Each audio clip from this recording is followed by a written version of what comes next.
పూరా లోకల్ విషయం ఏంటంటే ఇప్పుడు తిరుపతి అనేసరికి ఒక ఆధ్యాత్మిక ప్రదేశం, దాని మీద చాలా సెంటిమెంట్ ఉంటుంది.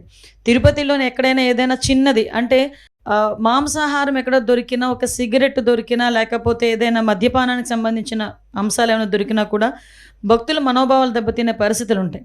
అటువంటి సిచ్యువేషన్స్లో ఒక అబద్ధపు ప్రచారాన్ని నిజం చేయటానికి వాళ్ళు చేస్తున్న ప్రయత్నాలు, సాక్షాత్తు ఇంతకుముందు ఆ తిరుమల తిరుపతి దేవస్థానం చైర్మన్ చేసిన వ్యక్తి బయటకు వచ్చి ఆ తిరుమల తిరుపతి దేవస్థానం తాలూకా ప్రాధాన్యత, దాని తాలూకా సెంటిమెంట్ తెలిసిన వ్యక్తిగా ఆయన అటువంటి కామెంట్స్ చేసేటప్పుడు ఆయన సెన్స్ పనిచేయాలి, చిత్తశుద్ధితో ఉండాలి. ఎందుకంటే ఇది దేవుడితో కూడుకున్న వ్యవహారం, దేవుడికి సంబంధించిన వ్యవహారం.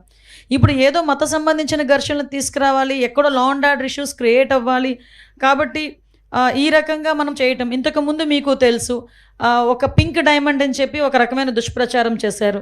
అరే అసలు పింక్ డైమండే లేదు అని చెప్పి ఆర్కియాలజీ డిపార్ట్మెంట్ వాళ్ళు కూడా బయటకు వచ్చి చెప్పే పరిస్థితి వచ్చింది. అంటే ఏదో రకంగా తిరుమల తిరుపతి దేవస్థానం అంటే ప్రజల సెంటిమెంటు, దాని మీద ఒక బురద జల్లితే గవర్నమెంట్కి చెడ్డ పేరు వస్తుంది, దానివల్ల పూలన మత ఘర్షణలు తీసుకురావచ్చు అని ఒక దురాలోచనతో వాళ్ళు చేస్తున్న కామెంట్స్ తప్పించి వీటిలో నిజం లేదు అని నిన్న నిజాలు ఈవో శ్యామలారావు గారు చాలా క్లియర్గా చెప్పారు.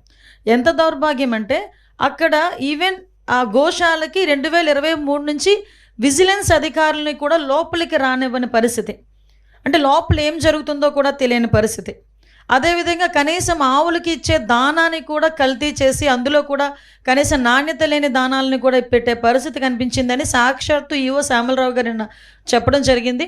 ఎవరైతే ఇలాంటి అసత్యపు ఆరోపణలు చేస్తున్నారో, అసత్యపు ఆరోపణలు చేసిన ప్రతి ఒక్కరి మీద కంపల్సరీగా చర్యలు ఉంటాయి.